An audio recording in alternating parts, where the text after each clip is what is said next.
It's a bit of a personal question, isn't it? I'd be too embarrassed to tell you, sir. Pass. We don't talk about it with our friends. You're not going to tell me, are you? No. And 2/3 of us keep it secret from our partner. I don't even tell my husband that. Tonight we're going to lift the lid on Britain's last taboo. In this programme, we'll be finding out what Britain earns, wherever we happen to work. I'll be getting my hands dirty, trying out some of the most challenging jobs. What is this? Sewage, the more solid type. I'd rather row the boat race than do this. Your net earnings are £18.29. Come on. We'll show you where you are on the earnings ladder, who's above and below you, and where your friends and colleagues slot in, the ones whose pay you've always wanted to know about. Who's struggling at the bottom? My income last year was probably in the region of £5,000. And who's lording it at the top? It was about £103 million. And we'll be asking whether the money we earn reflects the real value of the work that we do. From the post room to the boardroom, no matter what job you do, we'll discover what Britain earns.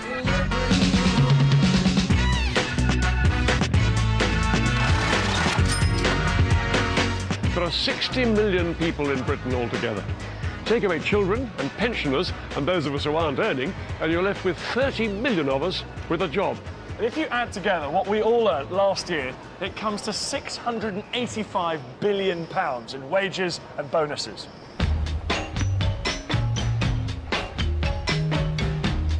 So where do you fit in?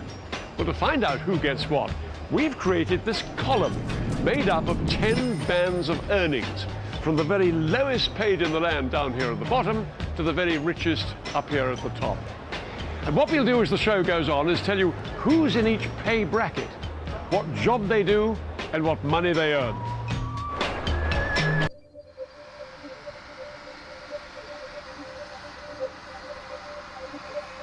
Well, it's about 6:15 in the morning. I've been brought to a field full of leaks. My first concern, apart from being unbelievably cold, is that I'm going to be bending over. Those leaks look like they're a long way down, and I'm 6'6". My task today is to keep up with an experienced team of leak pickers. We have to pick at least 2,200 each. If I pick more, then I'll get a bonus. If I pick fewer, I'll get paid the national minimum wage of £5.52 an hour. It's John Hammond's farm. He grows leeks for a major supermarket with exacting standards. You need to cut it so that the base plate is still intact. You cut it too far and you can see the rings of the leak. So that's too far? That's too far, yeah. That's waste. Right. You need to be really, really, really careful, because I know it looks very straightforward, but the chance of cutting your fingers off are pretty high. Yeah. Is that about right, that one? That's absolutely super. Unfortunately, that's below the 20 millimetres in diameter that is within the specification, so that goes on the floor as well. Now pretend you did that one. Excellent. Like this, you mean? Yes. Perfect. You need to push it past the twig. The red light will go off to say you've counted one onto the belt, and that will tell us how many leeks you've harvested on the day. Okay.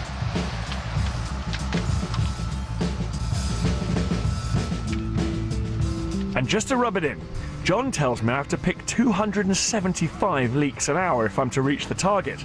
That means picking, cutting and putting a leek on the conveyor belt every 12.5 seconds for 8 hours.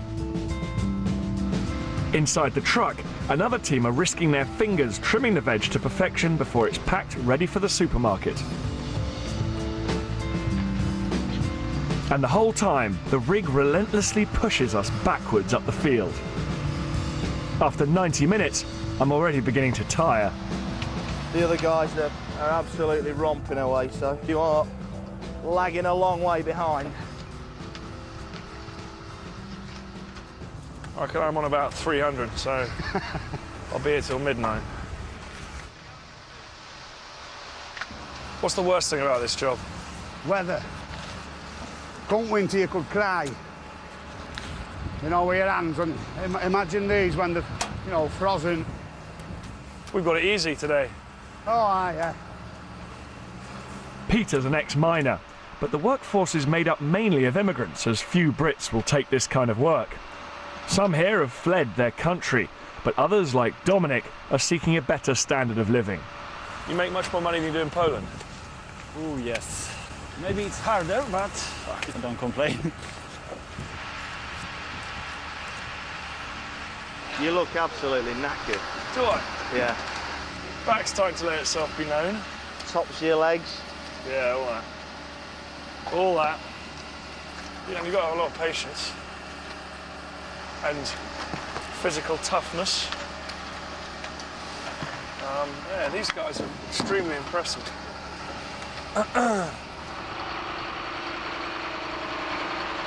that time for a break? Let's go for that.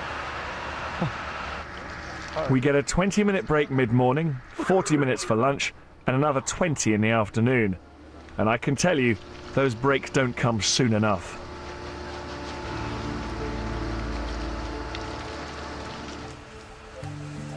Working full-time, pickers who can cut up to a massive 3,500 leeks in just one day could raise their earnings from 10 grand a year to 15.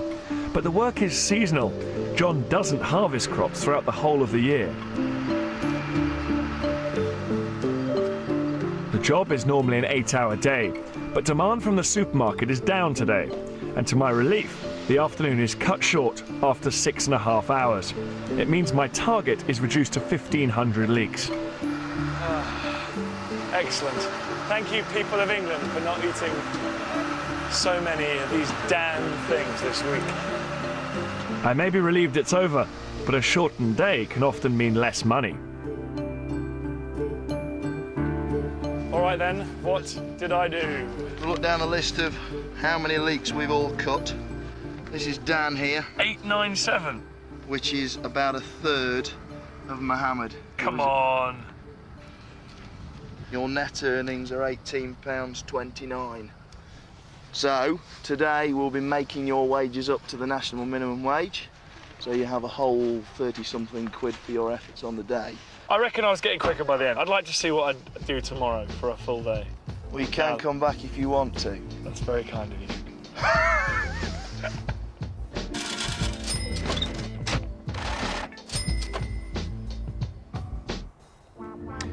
Picking leeks on the minimum wage means you get £5.52 an hour. But if you run your own business, your potential earnings are limitless. I'm heading for a trading estate in Chester to meet a man who's living proof that no matter where you come from, if you get it right, you can make a fortune.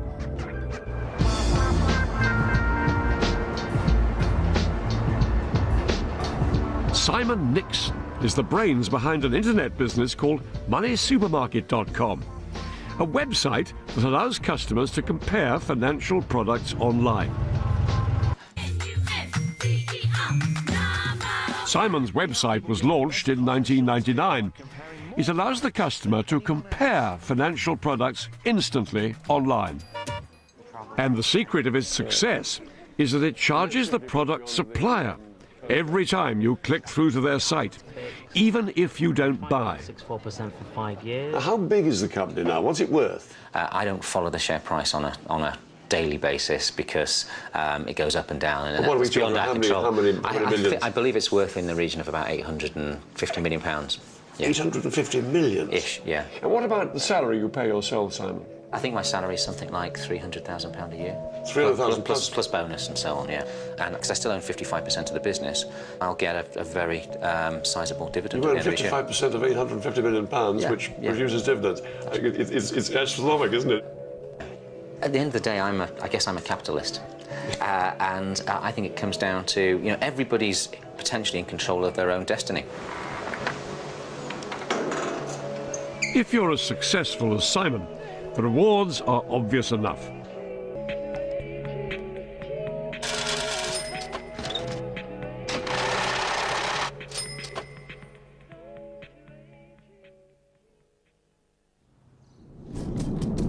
So let's look in detail at our column.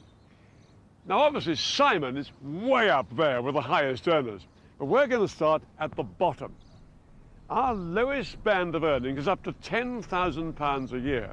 Most of the people in this band work part-time or casual labour. There are nearly 6 million of us here, including many cleaners and hairdressers. Here at the top of the band are full-time workers on the minimum wage. Its introduction has made Britain's lowest paid workers better off. And don't forget, there are a lot more people on very low incomes. People on benefits have to live on an average of £5,000 a year.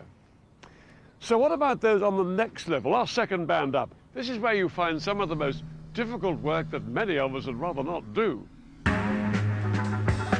So Moment of truth, Dan. We're getting very close now, all right?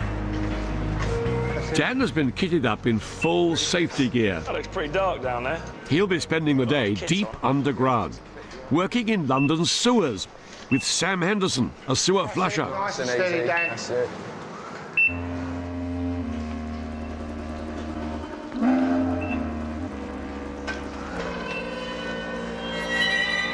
Wow. And what is this? Sewage. The more solid type. Just about a mixture of everything. It smells pretty bad, doesn't it? I have smelled better, I must say. You're all right. This is definitely the most disgusting place I've ever been in my life. Right. Oh, look at that dead rat there. Yeah. The job is actually to clear that off, right? Oh, is that right? Because, I mean, we've got a pumping station the other side of that, Well, and it causes problems. Oh, Sam's going to come in and give you a hand. I'm sure he'll look thanks. after You just go and rest up back there. I'm just going to go and get on with other matters, yes. More pressing matters. Leave me with the dirty stuff, eh, Rob? That's right, Sam, yeah. Sam, You're there the are younger things man. on this grate Yes. which we cannot tell a family audience about. Yeah. That's what you would call a condom. Right. And it makes you wonder what people do actually flush them down. I'm getting a bit of splashback. Yeah, that's the only thing you've got to be careful. Keep your mouth closed and you'll be all right. It's disgusting. Oh, bless So, you. Sam, what attracted you to this career? Was it the glamorous working conditions? No, well, my dad worked for him for over 30 years, so I've wanted to get on here for quite a bit of time now. And vacancy come up for a trunk sewer flusher, so I grabbed it with both hands, really. And vacancy come up for a trunk sewer flusher, so I grabbed it with both hands, really. So I grabbed it with both hands, really. So you wouldn't want to change your job? No, no way, not for the world. It's lovely, isn't it, the work? Next up, Rob has another treat in store for Dan and Sam. Watch your head, Dan. It's a bit smaller through this section. What is all this on the floor? The gases that are produced are deadly. So the monitor will alert them if they're in danger of being overcome by fumes. If that happens, they'll have to get out quickly. Oh, there's a hell of a smell this end, mate. Oh! You sure you don't want a change in career then, Dan? Not at the moment, thank you.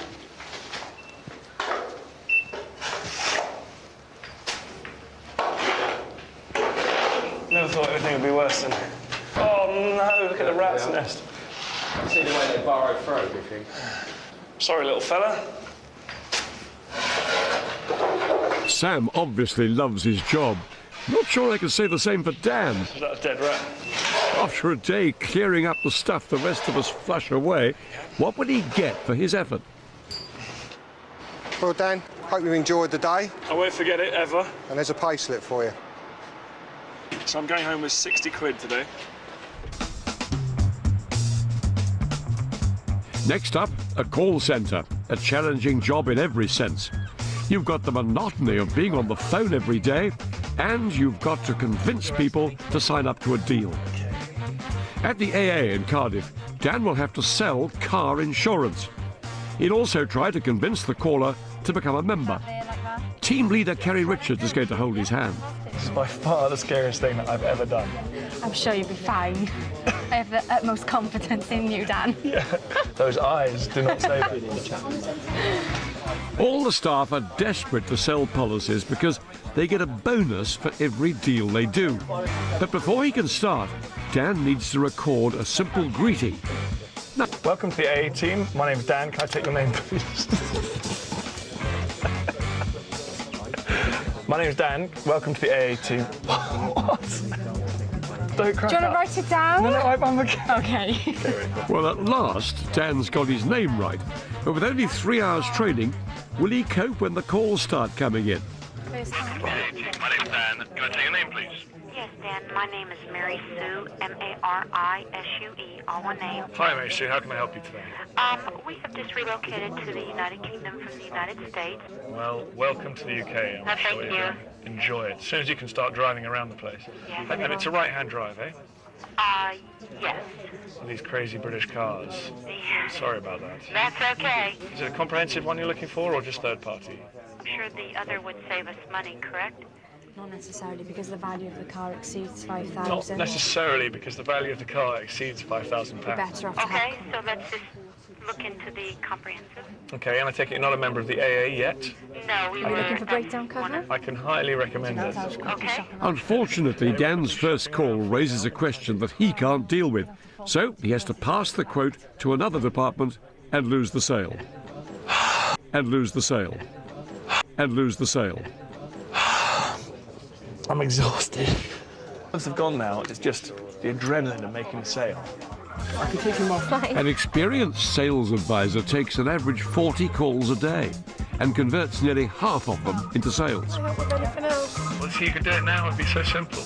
Although Dan has the gift of the gab all right, he really does need to clinch some deals. And obviously, if you wanted to join the AA, we could do a deal. The next 5 working days.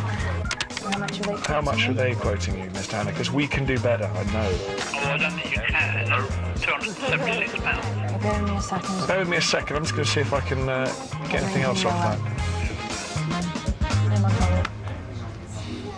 A few hours later, everyone else has left for the day, but Dan still hasn't made a single sale. Well, even though we had no sales, you've still got your pay slip at the end of it. All right, what is this? Take home $43.95. However, if we had had 6 sales like the guy behind, you would have earned an additional £25. That would have cheered me up. Can I buy you a beer with my earnings? I think you should, yes. Yeah, all right.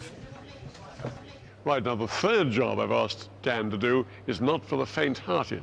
To spend a day working in a mortuary. I know it's going to be harrowing, but this is truly a hidden job, a vital task done on our behalf.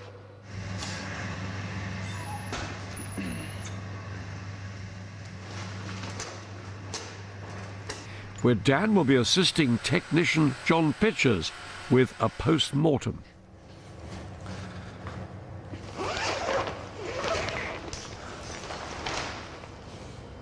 I'm sort of lost for words in a way. On the one hand, there's a human being here who is a grandma, but then it's so clinical in here, it doesn't really seem real. John's job is to dissect the body and remove the organs for the pathologist to inspect, to determine the cause of death. And that smell takes a bit of getting used to. This is the worst bit as far as that's concerned. With the brain. It's going to be odd for you to watch. Odd. But I thought I'd done the hardest bit. never gets boring. I've been clenching my jaw so hard to stop myself kind of fainting that my jaw muscles really hurt now. Ow. Okay, the brain needs to be weighed, so if you'd like to do the honours. Yep. It's strange to think that that's it. That's it. It's what makes you what you are.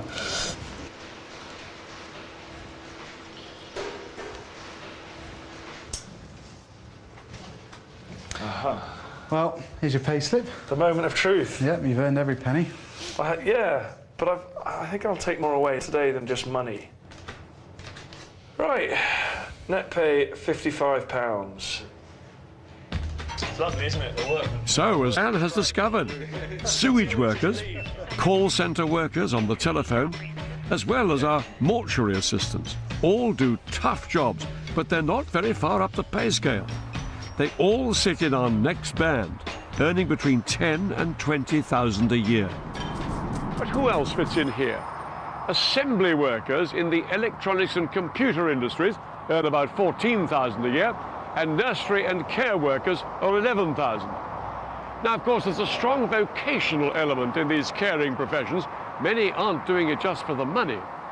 But their pay is now a big issue. Who deserves more? A gravedigger who buries the dead? Or a care worker who helps the living?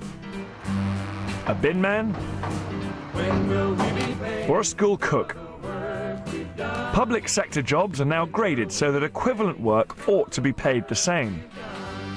We have worked this country, I'm sure. But in Birmingham last year, a refuse driver earned £25,000, whereas a home carer on the same pay grade got just £12,000. And road sweepers on the lowest grades earned more than school cooks on one of the highest. Could there be a pattern here? It's the jobs that have been done traditionally by women that have paid less. It's the jobs that have been done traditionally by women that have paid less. It's the jobs that have been done traditionally by women that have paid less. Michelle Walkins and Mary Arnold are care workers with Leeds City Council. They're on the same pay grade as council bin men, earning £9.42 an hour. But Michelle gets just £6.74. There's men out there on the same grade as me, who work the same hours as me, that get more money than me.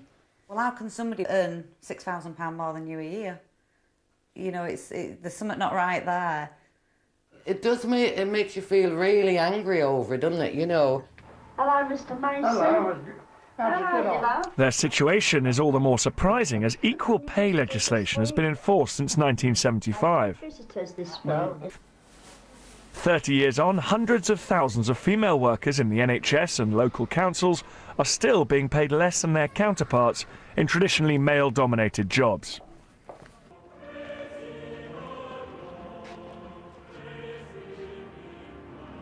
The Church of England has a different way of paying its pastors. The average vicar, like the Reverend Damien Feedy in Preston, gets a package that includes free accommodation, as well as his salary or stipend of around £20,000 a year.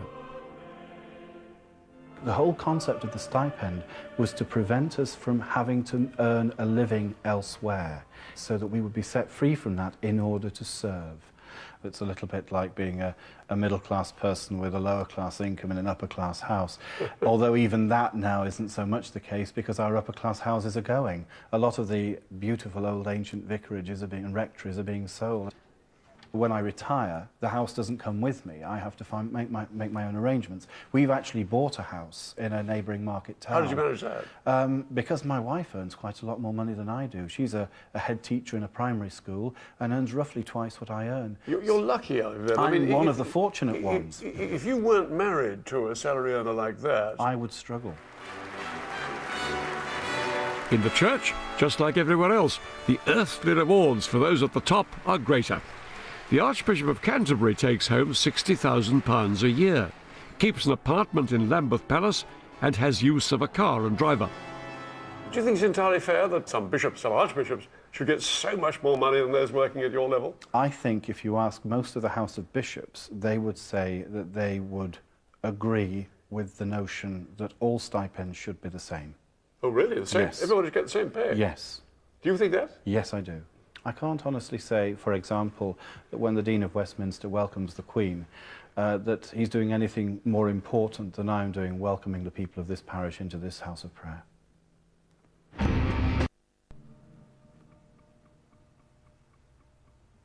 So, does money make you happy? Well, a recent survey suggests, perhaps unsurprisingly, that the happiest workers are corporate managers and senior officials on an average of 130 grand a year.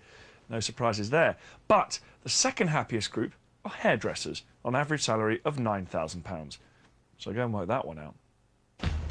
Right, it's time to introduce our next band. From £20,000 to £30,000 a year. The rabbi and the vicar just make it into here. The starting salary for an MI5 officer is on £23,500. The average salary for social workers, £25,000, and NHS nurses, £22,000. In fact, the average wage in Britain is £24,000, So a lot of us are clustered in this band here. We'll show you how many later in the show. This band also includes trades like electricians, plumbers and carpenters on an average £25,000. But there are always exceptions. Ian's a plumber, but he's not just any plumber. He works for a company that has cornered the posh end of the market in London. And now that Ian's about to spend a fortune, he needs to put his foot on the earnings accelerator and maximise his income.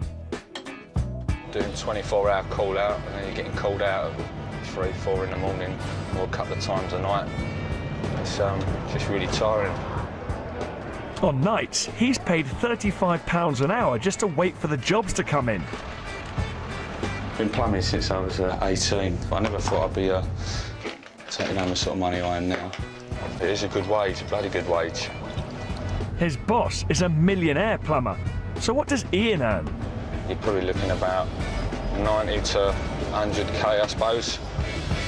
Knock me down with a feather, clever Trevor. Okay, here's a question for you. What are the following 5 jobs got in common? This station is Westminster. Stand clear of the doors, please. Mind the doors, stand clear. Mind the doors. My name's Peter Rayner, and I've been on the Underground now for just over 20 years. I've always have had a passion for trains. I'm not an anorak, though. Basically, we work 5 days out of the 7. The first shift starts about 4:45 in the morning, and the last ones finish at 1:30 at night. The thing with me is that there's very few moments when I ever run out of things to say. I mean, I think that's probably one of the reasons why I got involved in this job to begin with. I work about 6 hours a day, 5 days a week, so 3 hours of that is prepping, and the remaining 3 hours are actually the on-air live broadcast. Look at that. It just folds back into place, and every single one of you pays that very lowest price. We all get on fairly well. It's a fairly young team. And I love that whole kind of live TV experience. Welcome. My name is Pinar, and I'm the general manager in the Pret-a-Manger shop. Who is gonna restock the veggie crisps for me? I've been working for the company almost for a year, and in the shop for about 6 months. Hello! I work from 7 to 3 Monday to Friday. I like the fact that I'm working with lots of people from different countries. I wouldn't like to work in an office, for instance, because in the day. Okay, that's fine. My name is Ellie, and I'm 22. I arrive at about 8 o'clock and then touch up my makeup, and then I'll get changed and come straight on the floor. At first, it was quite sort of, oh my God, I can't believe I'm doing this. But then after a while, it just becomes almost normal. There isn't really many downfalls to it at all. I quite like it, that's why I'm still doing it. I'm good, how are you? Good. I've been working for 8 years as a police officer. Have a good evening, OK? I woke up one day and thought I wanted a job with career prospects. There's a lot of job satisfaction. It's like that, you never know what you're going to have to deal with day by day. So what do a London police officer, pole dancer, pret-a-manger manager, TV presenter and tube driver have in common?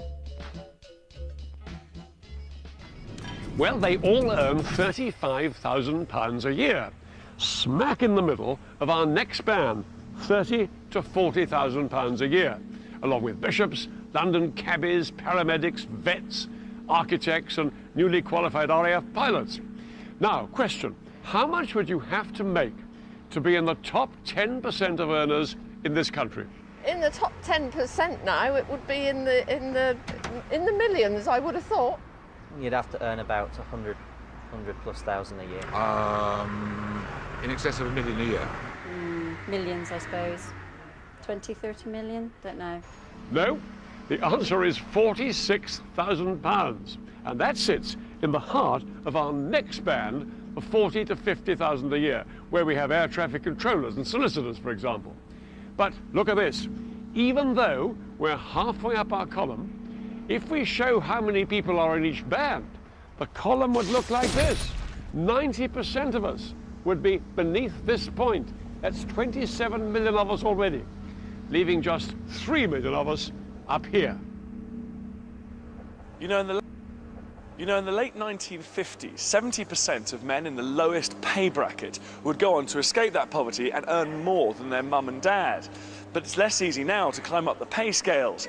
If you're aged between 30 and 45, the chances are you're going to end up earning the same as your parents. And there's one job in particular where the pay has gone down.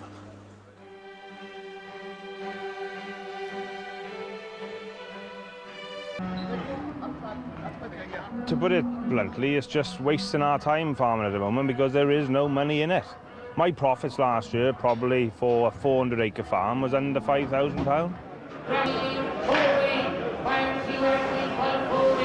This all sounds very terminal, and when you look at the figures, they really are electrifying. The average income for a farmer in 2006 was £13,800.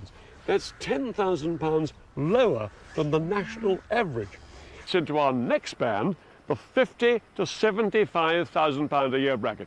In here as well, we have marketing and sales managers, senior police officers, and commercial airline pilots. So what about our next band? Up we go, £75,000 to £100,000 a year.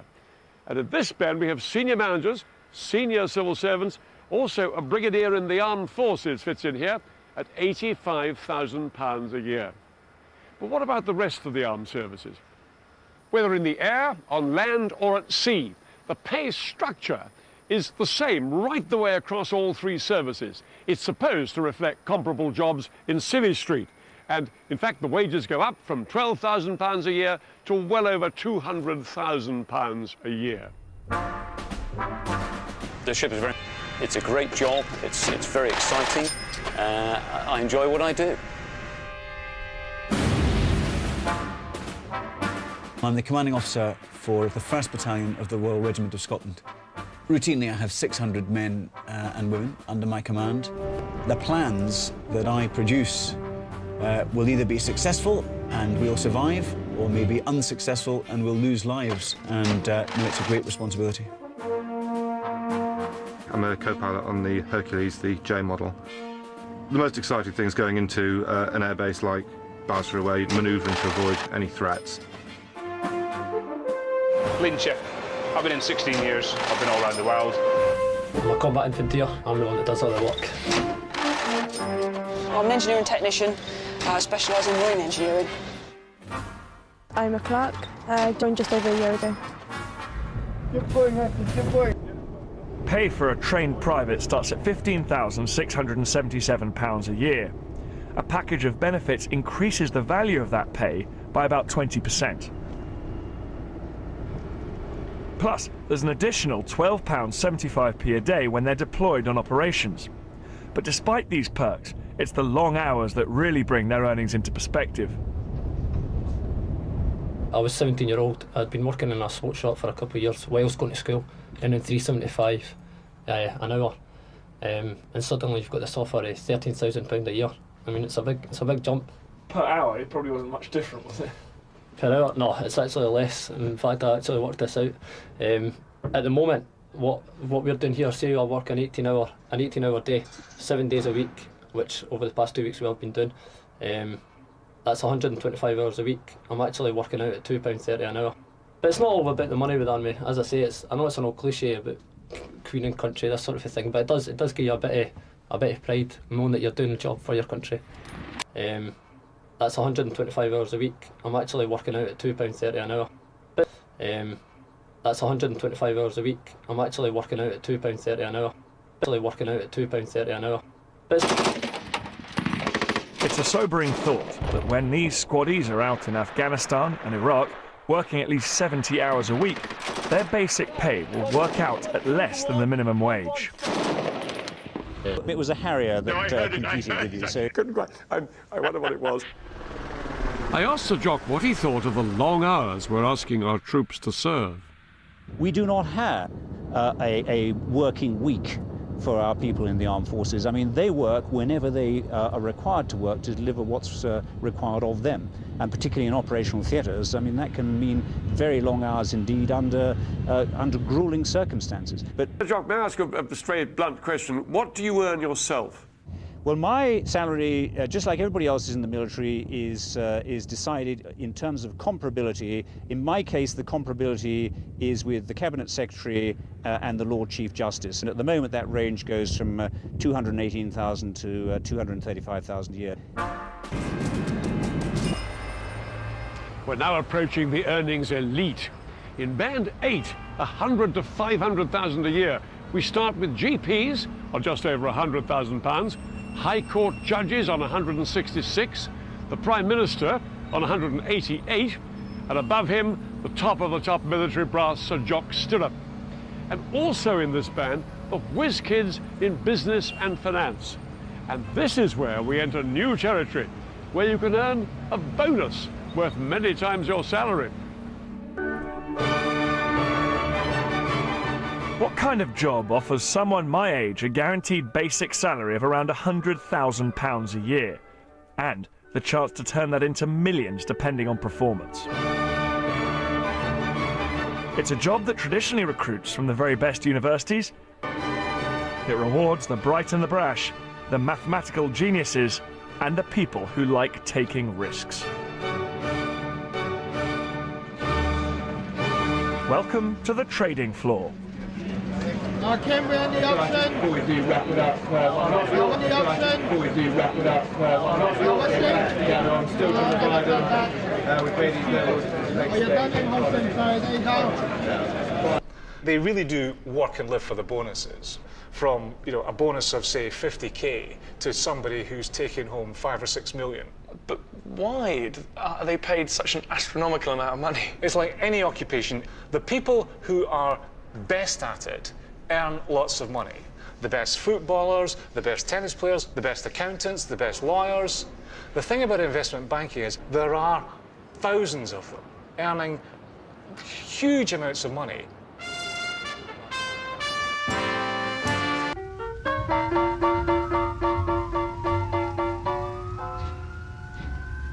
And there's another way of making really big money, and it's not through bonuses and share options. It's attracted a new generation of dynamic young businessmen who are prepared to take even bigger risks to reap huge rewards running private equity companies.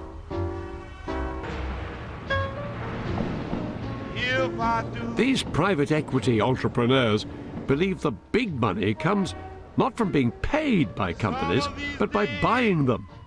Their fortunes are made restructuring the companies they buy, then selling them on after a few years for a huge profit. In recent years, they've taken over household names such as Boots, the AA, and Debenhams. I met with equity bosses have an easy get-out. They're not forced to disclose their earnings. But some of the biggest earners are, like, for example, the Director General of the BBC. He's on 788,000. Well inside our second highest band, from 500,000 to £1 million a year. That does include some special benefits. Here we also have another category, the heads of Britain's larger public companies. Like, for example, the Managing Director of Arsenal Football Club on 652, and the Chief Executive of Sainsbury's on 725,000. And that's just their basic salary. If we include all their bonuses, those guys earn well over £1 million a year. And that tips us into our final band, the £1 million plus earners.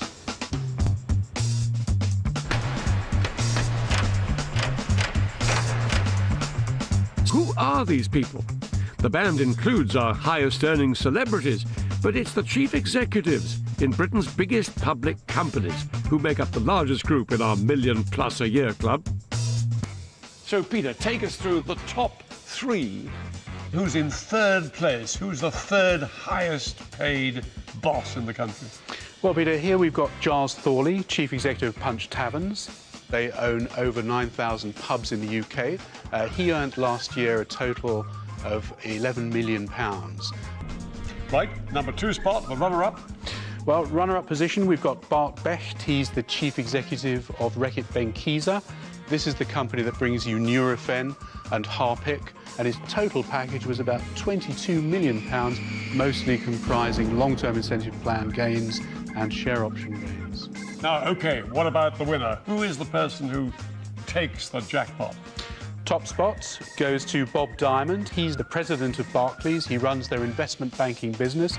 His salary is $250,000. So we start with something which is quite modest, lower than the other two people we've already talked about. What he's getting by way of annual bonus and some deferred short-term incentives is another £15 million, and his total earnings for the year were £23 million. So, Bob, you recognise the call that many, many people do make for a ceiling to be put on the kind of money that these guys can earn, whether it's taxation or some kind of regulation that should stop these guys earning quite so much. But what would we be achieving by doing so? Satisfying people that there wasn't such a big difference between them and us. But how important is that? If these people are creating wealth and value and improving the standard of living in the country, why should we penalise them for their success? Would we want to penalise J.K. Rowling for being so successful? Would we want to say to her, you can't write another book, you've written enough books, you've got enough money, stop being creative? Well, that was the view of a man who advises on the pay of top people, many of them in our highest band of all, over £1 million a year. 30 years ago, the salary of a chief executive at a top 100 company was around 9 times that of his average employee. Now, that figure has widened to nearly 100 times. Widened to nearly 100 times. To nearly 100 times. OK, so what have we learned from our story about who gets what in Britain? Well, we created 10 pay brackets from 0 to 10,000 at the bottom, right up to over £1 million a year at the top. And when we showed how many of us in the working population of 30 million are in each bracket, it looks like this. 9 in every 10 of us earning below £46,000 a year, right the way down here. And the top 10% take a whole third of the nation's pay. Today, the vast majority of us are better off than we were in the past, keeping just ahead of inflation. But we're also far less likely to move out of the pay bracket that our parents are in. That means that in modern Britain, there's less social mobility than there's been in the past. That means that in modern Britain, there's less social mobility than there's been in the past. That means that in modern Britain, there's less social mobility than there's been in the past. There's less social mobility than there's less social mobility than there's been in the past. There's less social mobility than there's been in the past. But it's the extremes that I think are most interesting. 20% of us earn in the bottom bracket here less than £10,000 a year. And we've worked out that the 4,500 people in the very top bracket of all earn the same amount of money as 2.5 million people at the bottom. So, like it or not, the trend of the rich getting much, much richer looks set to continue.